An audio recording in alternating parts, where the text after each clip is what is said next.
So this is our next chapter, economic growth, financial system, and business cycles.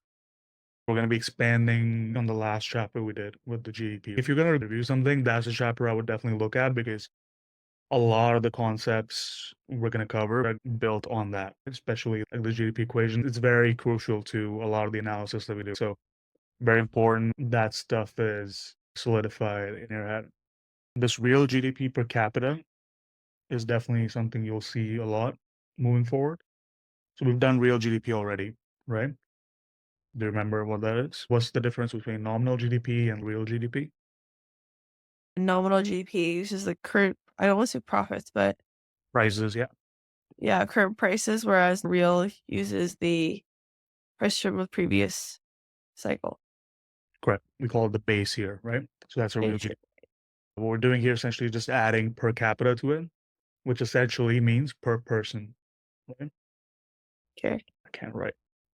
So essentially, you just take the real GDP and you divide it by the population of whatever economy it is that you're analyzing, and that gives you the real GDP per capita. So basically, how much each person is on average contributing to the economy. This is our graph for real GDP per capita, which as you can see keeps on going up and up, which makes sense. As the years pass, people keep becoming more efficient, right? If you compare a person, let's say you pick a specific role, right? I don't know, let's say customer service. So if you compare a person who was working in customer service, let's say 10 years ago to now, the person in that same position now is gonna be so many more times productive than that person 10 years ago, just because of like technology. They have access to so many new tools, so many resources, right? As the years keep on going by. Like they have email, they have the internet, they have AI. There's just so many things that they can use to be better at their job. People in general keep on getting more productive, and because of that, they keep on contributing more to GDP. So the real GDP per capita usually just keeps on going up year after year, right? So that is our long run economic growth, the process by which rising productivity increases the average standard of living. So as people are becoming more and more productive, the more valuable you are, the more productive you are, the more value you produce for the economy, the more you get paid, right? So if you're working in a company, the more value you produce for that company, generally the more you'll get paid as long as you can show them that value, right? So Right. the process by which rising productivity increases the average standard of living is what we call long run economic growth. So the increase in GDP per capita is a big uh, goal for the government and the economy, right? They want people to keep on getting more productive because it just benefits the entire economy as a whole. People get more productive, they produce better goods and services, which increases the GDP for the economy, and everyone's better off. Any questions so far? No, I think we're good. Okay. Oh, can definitely see a question on this. Okay, very straightforward. This is our rule of 70 essentially. It may seem like an arbitrary number, and there's mathematical reasons for why this works, which we don't really need to get into. But essentially, the rule of 70 tells you how long it takes for a variable to double. Okay. For example, if real GDP per capita is growing at a rate of 5% per year, then you take that 5%, you plug it into this formula, 70 divided by the growth rate. So in this case, it would be 70 divided by 5, which is 14 years. That tells you how many years it will take that, whatever the variable is, which in this case is GDP per capita, to double. Okay, so if you're looking at an economic variable and you want this isn't like 100% exact, right? But it gives you a rough estimate of how long it will take for that variable to double. You just take the growth rate of that variable year over year, you divide it by 70, and it gives you the number of years roughly it will take for that variable to double. If real GDP per capita is growing at a rate of 2%, so you would divide it by 2, and that gives you 35 years. Obviously, the lower the growth rate, the longer it will take for that variable to double, right? These examples illustrate an important point that we'll discuss further in chapter 11. Small differences in growth rates can have large effects on how rapidly the standard of living in a country increases, right? So if you notice, we reduced this from 5 to 2, and the years went up from 14 to 35. Okay. So went up by quite a lot. These percentage changes have a big effect on how long it will take for that variable to grow. This is a more realistic example you could apply to your life, right? If you invest $1,000 in the stock market and your investment grows at an average annual rate of 7%, so you can plug in that 7% again, right? In the 70, and so it'll take 10 years roughly for your investment to double, okay, to $2,000. Okay, any questions? Writing this down. Yeah. So what would instead number of years to double as a chef, is that just a standard left side of the thing, or just can I abbreviate it? When you, as long as you understand what we're talking about, you can use whatever. You can say ND or something like that. Doesn't really matter. Okay, perfect. Thank you. This is a good example of something that is very straightforward. You'll see at least one question on this. If you keep accumulating topics like these, where it's easy, you'll see at least one question. That guarantees you like 30 to 40% of your mark, essentially. If you nail these easy ones, there'll be at least one question on. So I would suggest like whenever I tell you this, just make a note of it. At the end, once we cover all the chapters, you'll have a full list of this, all these topics that are easy. You'll get at least one question on, so you'll have 20 questions covered for the game. So now that we've discussed what long run growth is, essentially how it occurs, we'll go deeper into what exactly determines the rate of long run growth for an economy. Okay. So the first and the main uh, thing that determines it is the labor productivity, as we discussed already with GDP per capita, right? Labor productivity is the quantity of goods and services that can be produced by one worker or by 1 hour of work. And now, in long run growth, economists usually measure labor productivity as output per hour of work. The quantity of goods and services consumed by the average person is to increase. The quantity of goods and services produced per hour of work must also increase.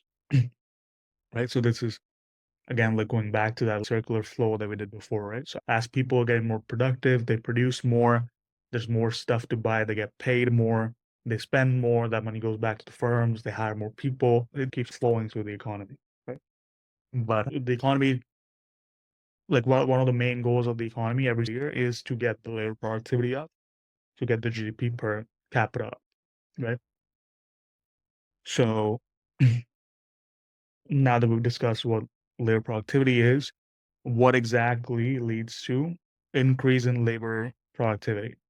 Okay, so if increase in labor productivity are the key to long-run economic growth, what causes labor productivity to increase? So now we have two key factors that we'll break this down into. One is increases in capital per hour worked, and then the other one is technological change. Okay. So let's look at the first one, increases in capital per hour worked. Workers in high-income countries such as the US have more physical capital available than workers in low-income countries. So recall that capital, this definition we did in chapter 1 when we did the 4 factors of production: land, labor, capital, and entrepreneurship. This capital refers to manufactured goods that are used to produce other goods and services. If you're looking at a developed economy compared to a developing economy, a developed economy like the US, the workers in the US have access to more capital. They have better quality of machinery, they have better products to work with. So that's one thing that leads to them being more productive and getting paid more per hour of their work. This is one thing that the economy can focus on to increase their labor productivity. So we're going to bring both of these back to this, right? These are the two things that we'll use to increase labor productivity, which will increase GDP per capita, which will increase GDP, which is the goal, right? Does that make sense? Yeah. As the capital stock per hour worked increases, worker productivity increases. For example, a secretary who uses a personal computer can produce more documents per day than a secretary who only uses a typewriter. Does that make sense? Yeah. So this is our physical capital, and then we also have human capital.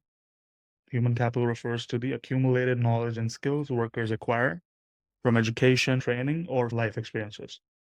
Another way to raise labor productivity, which would fall under this bucket, for example, would be education of the workers, right? So you see a lot of companies offer, for example, to like get their workers to an MBA program or some sort of master's or some sort of certificate, right? They pay for it. So why do they do that? Because that worker then becomes more productive for them. In the long run, the value that worker will generate for that company tends to be higher than whatever cost they're paying for their education. So when companies are doing that, obviously these companies are operating for profit. So if they're paying for that education, that means they're expecting a positive ROI on that, right? It Right. is because that worker will become more productive for them, and then we're looking at the economy, so it'll be better for the economy as well. This was our first reason for increasing labor productivity, and the second one is technological change. This one's pretty self-explanatory. Economic growth depends more on technological change than on increases in capital per hour worked. This one's obviously more visible, right? When there's a new technology, you can physically see something. If the new version of whatever you're working with is better than the old one, then the workers instantly become more productive instead of going through a 2-year master's to become more productive, for example. Technology refers to the processes a firm uses to turn inputs into outputs of goods and services. Technological change is an increase in the quantity of output firms can produce using a given quantity of inputs. The quantity of inputs is not changing, but the process you're using to convert those inputs into something valuable is changing. That's what technology is. So when technology becomes better, you're either becoming more efficient or more effective, right? Meaning either the cost is going down or your productivity is going up whenever you're producing that good because of a new technology. So that covers our two ways essentially of increasing labor productivity. Okay. Any questions? I'm good over here. Just trying to put the definitions down. Yeah. Never go. So we have the GDP. Okay. So this is the goal of the economy. There's two. GDP. Sorry? I swear every time I go to write GDP, I write GPD in it. GPD. No, I noticed that when you were doing the quiz, you said GPD. Yeah. So we break this GDP goal down into GDP per capita because it's easier for us to analyze, right? When it's per capita, when we're looking at a person instead of the entire economy. We simply divide the GDP by the population to get the GDP per capita. So the GDP per capita, right? We want to increase this. Now to increase this, we take a look what we did here. We looked at the growth rates. So we said this is the main thing to increase GDP per capita is labor productivity. And then we further broke this down into capital growth and technological change. So these are the two ways of increasing the labor productivity, which increases GDP per capita, which increases GDP. So this is what we've done so far. Okay. Okay. Okay, perfect. Have a sip of water. So is it still going on or? No, it's better now. The weather is getting warmer, so it's definitely better now. That's But like nice. Over always, here in Little Guelph, the weather seems to be what, cold, as we've had a snowstorm for the last 3 days. yeah, I feel like the winters keep getting pushed back every year. Yeah. Like the first snow keeps getting pushed back every year, and then it just keeps pushing everything else back. I remember when I was in the East Coast, because usually we head down there for the winter. I think 2 years back, the first snow wasn't until after Christmas. We had a green Christmas down there, Yeah. Yeah, I which is feel like it's crazy. happening. It's getting there for sure. And So then like, now it it's great. stretches the winter out till March or like April. It's not good. I don't want to be writing my exams in the snow. No one does. Oh goodness, that's gonna be awful. How's the camera quality? Yeah, the camera quality is good. I had an epiphany. Why am I using this shitty MacBook camera? So I started using my phone. The phone camera is 10 times better. Oh, smart. I noticed that's ironic. I noticed that the new setup in the background changed locations. Oh, mine. The setup's the same. I just had it blurred before. I'm in the same spot. Then sorry, I noticed that it changed reveal, if you will. You can see my graduation photo right there. Very nice. I can't really right now because they're really tiny in the corner of my screen, but I can see See, the UV. G. Yeah. Yeah, very nice. Okay, so we've covered. economic growth system. Okay, this is really important. Okay. So we gotta cover that for sure. This I saw on your list that you showed me before. 20, 25 minutes. Should be good. All right. Okay, let's go through this section quickly. Terms that you need to know. First one is financial system, the system of financial markets and financial intermediaries through which firms acquire funds from households. If you remember that circular flow that we did, it's essentially that piece between households and firms where a household salary and then households save a percentage of their income and put that in their bank, or and then the bank uses to lend it out back to the household. We did the circular flow of money in chapter one. So it's sort Yeah. of the financial systems is that piece, the intermediary between firms and households. An overview of the financial system. The financial markets where financial securities such as stocks and bonds are bought and sold. The marketplace or the intermediary facilitates the trade between buyers and sellers of financial securities. Okay.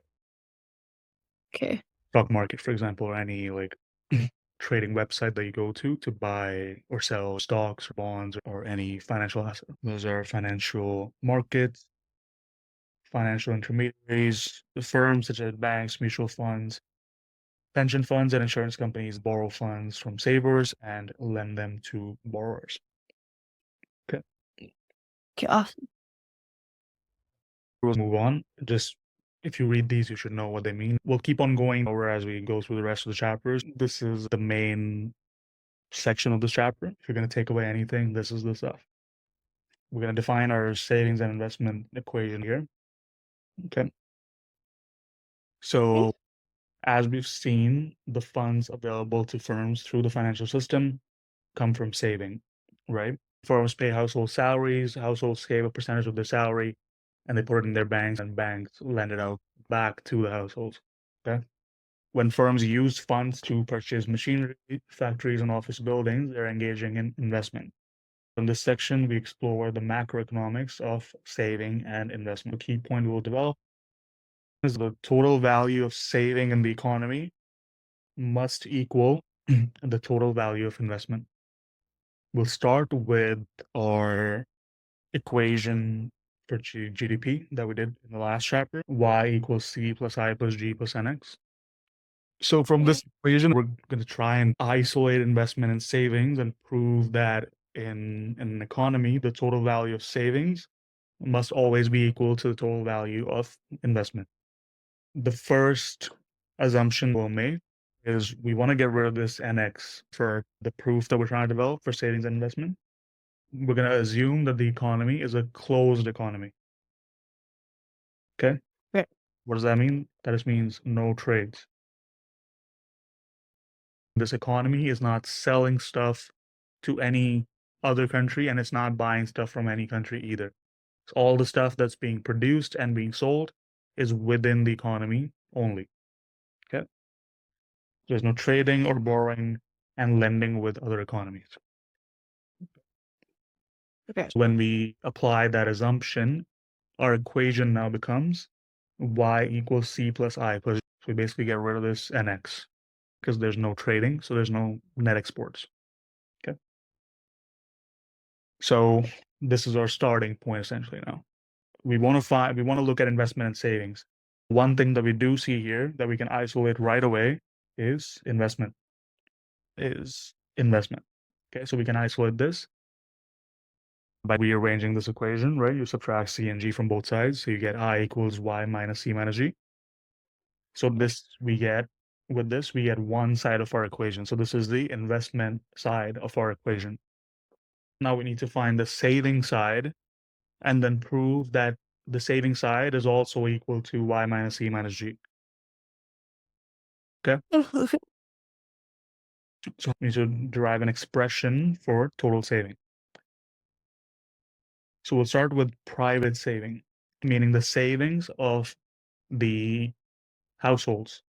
Private saving is what households retain of their income after purchasing goods and services and paying taxes. If you look at a household and want to find how much they're saving, the amount they save is how much they earn minus how much they spend. How much they earn is their income, which is Y. A new piece that you'll see here, which we haven't discussed before, is transfer payments. This is another form of income for the households. So what is transfer payments? Is the income that households receive from government in the form of transfer payments, like social security payments and unemployment insurance payments and any benefits that you receive from the government without outright paying for it. For example, public parks or highways or stuff that you're using on a day-to-day basis, you're paying for it with your taxes, but you're not paying for it explicitly. So benefits that you're receiving fall under this category of transfer payments. So it's not a dollar income that you're receiving. The only dollar income that you receive is this, right? Social security payments and the unemployment insurance payments. So this is stuff that people are, some households, obviously not all, are receiving from the government. So this also goes in the income bucket. Y plus TR is basically the income of the household. We need to find the savings. To find the savings, you simply need to do income minus expenses. So we've done this income bucket. Now we need to do the expenses part. What are expenses for the households? The C stands for consumer spending, right? So that's the biggest chunk is the C. So we subtract that. Technically, the biggest would be taxes. So the other piece is T, which stands for the taxes that the households are paying. The taxes that the households pay and the money that the households spend on consuming goods and services, that's how much money they're spending in total out of their income, right? The salary or whatever income that they have, plus the transfer payments that they get, minus the consumption spending, minus the taxes, gives you how much money they're left with, which is their private savings. Okay. Sounds good. So again, I'll keep stressing this. This is very important. If any part of it doesn't make sense, make Again, like, these are all equations. yeah, As long as I have the necessary information to plug them in, yeah. I should. Like okay, like in practical terms, if you get questions, just knowing this equation would suffice in a lot of cases. It's understanding it. And Yeah, but you should still definitely know how we're getting it and then what each component means. yeah. So this is our equation, finally, that we've derived for private savings. This is Y plus TR minus C minus T. Okay. But now this is only one component of the total savings that we need. So we need to prove that in an economy, total investment is equal to total savings, right? That's our goal. And then we've broken this down into private and public. So this is what we've done right now. This is what we need to do now. And then we'll add them up, get this equation, and then this must be equal to this equation that we found here for investment. So we'll do public savings now, which is pretty straightforward. Public savings is going to be basically the savings of the government. Okay. We'll use the same formula for savings, which is just your income minus expenses. What is income for the government? It's going to be the opposite, right, for the government. So what households are paying to the government is income for the government, which is taxes. Taxes are the only essentially income for the government. And then from that, we'll subtract the expenses. If you look at our equation, y equals c plus I plus g, this g was government expenditure, right? So this is the expenses of the government. So we'll subtract that. And then finally, we'll subtract the transfer payments, which we just introduced as income for the household here, right? If it's income for the households, the government is paying that to the households. So it's expense for the government. Okay. So Right. Okay. this is the bucket of expenses for the government. Okay. And this taxes are the income. So we do income minus expenses. So T minus G minus TR gives you the equation for public saving. So we can just add both of these up to get the equation for the total savings. Okay. So total savings, which is our S, equals the private savings plus the public savings. So Y plus TR minus C minus T, which are private savings plus public savings, T minus G minus TR. The T's get canceled out, the TRs get canceled out, and what are you left with? S equals Y minus C minus G, which is the same as I equals Y minus C minus G, which means that savings must be equal to investment. Okay, hold on, right there. Yeah, it's a lot of stuff. Yeah. You're not gonna do intermediate macro. You said if you were gonna take that course, like this is a big chunk of it, is the investment savings analysis. So savings equals to investment, that's inflation. Okay. Any questions? So far, so good. If I come across questions that I am unsure about, I'll be able to inquire about those later, or I can just come back and rewatch it. I'll rewatch this. Okay. And now this is basically the final thing that we need to cover in this chapter is the market for loanable funds. The market for loanable funds is the interaction of borrowers and lenders that determines the market interest rate and the quantity of loanable funds exchanged. That interaction between households and firms, where firms are paying household salary, they save that salary, a percentage of that salary, put it in their bank account, and then banks take it, lend it out back to households and firms. So that's essentially what our loanable funds is, right? Um, so that interaction between borrowers and lenders, Okay. how much money is exchanging hands will determine the interest rate, which we'll use for a lot of other things as well, and the quantity of loanable funds that will be exchanged. Okay, so as with anything, when we look at a market, what do we look at? We look at the demand and the supply. Okay, so we'll look at the demand and the supply in the loanable funds market. Okay.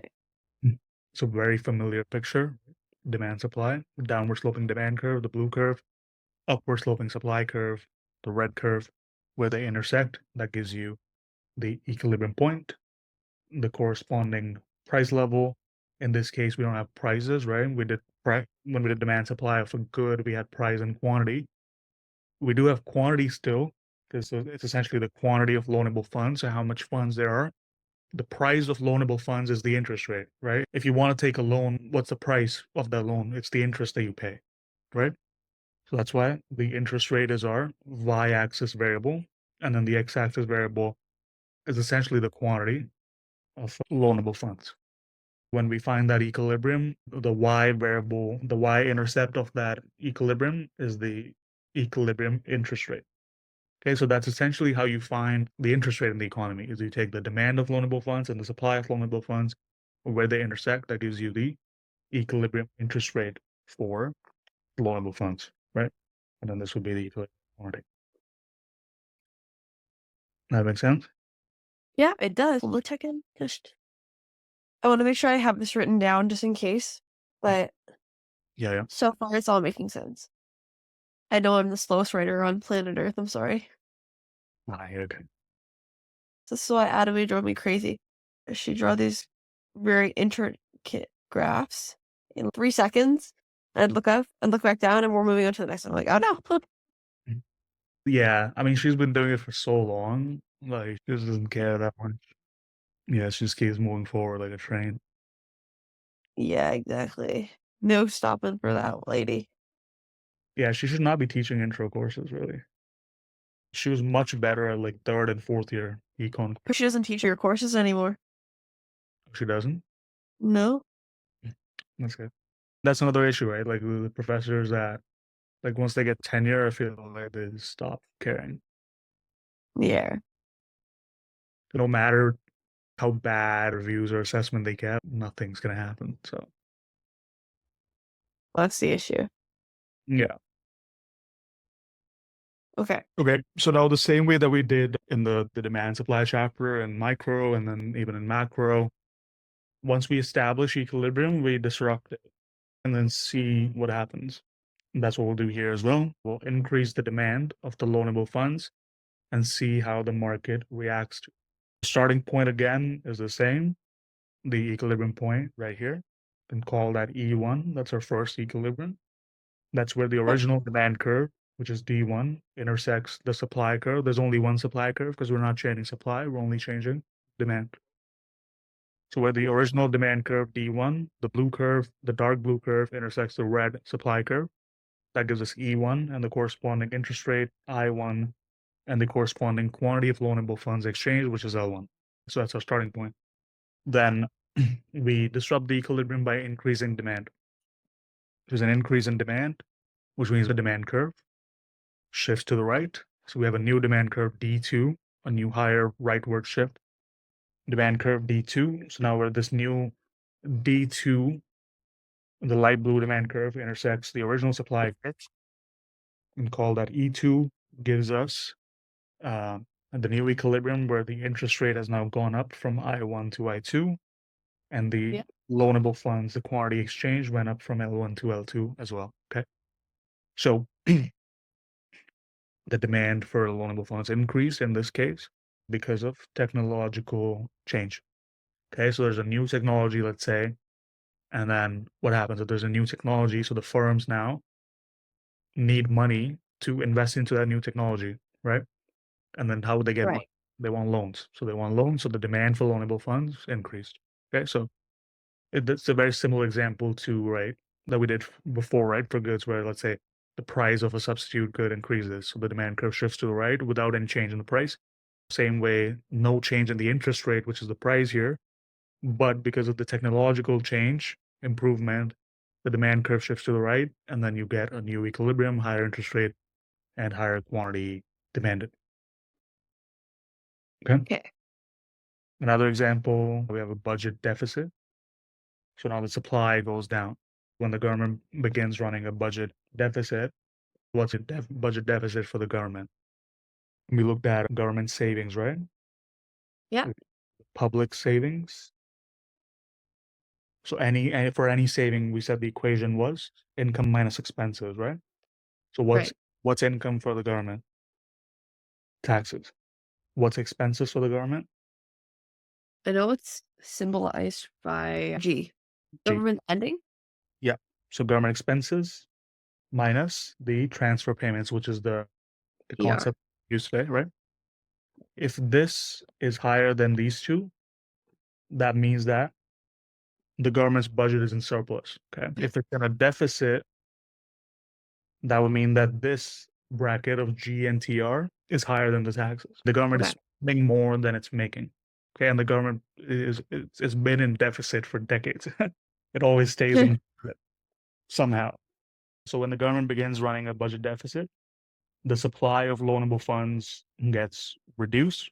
The government has less money, less savings, so there's less money to go around essentially. So the supply of loanable funds goes down without any change in the interest rate. Because of that, the supply of loanable funds goes down, which means that there will be a leftward shift in the supply curve. So we have a new supply curve S2, and where this new supply curve intersects the original demand curve, we will have our new equilibrium point E2, which would have a higher interest rate and a lower quantity of loanable funds being exchanged. Okay. These are just some examples similar to what we did with substitute goods, and the price of inputs for supply of a good, similar concepts. I would say that's pretty much it for the main stuff that we need to cover. This Right. section here, business cycle, you can just read through it yourself. Okay. It's just theory. If you Yeah. have questions, we can go over it in the next session. Sounds good. It's theory and the basic economic graphs. All right. I'm gonna read over all this afternoon, so it's still fresh in my mind. I just have a class this morning, and then not. I don't have another one until 7 o'clock tonight. Yeah. I think the recordings, I don't know if you use them, but I think they could be pretty useful as well if you're trying to review stuff, expand on your notes or anything. I Yeah. think the recordings would be pretty helpful if you want to go back and like sort of check certain topics again. Yeah. I used to before my first test. They were really helpful for Yeah, the equations for the what's it called? Sorry, the GDP equation. Gotta yeah, slow it down before I say it now. All yeah. right. I started doing it. The feedback from students was usually like pretty good. So, Yeah, it was excellent. Thank you for starting that. They definitely been very helpful. yep, no problem.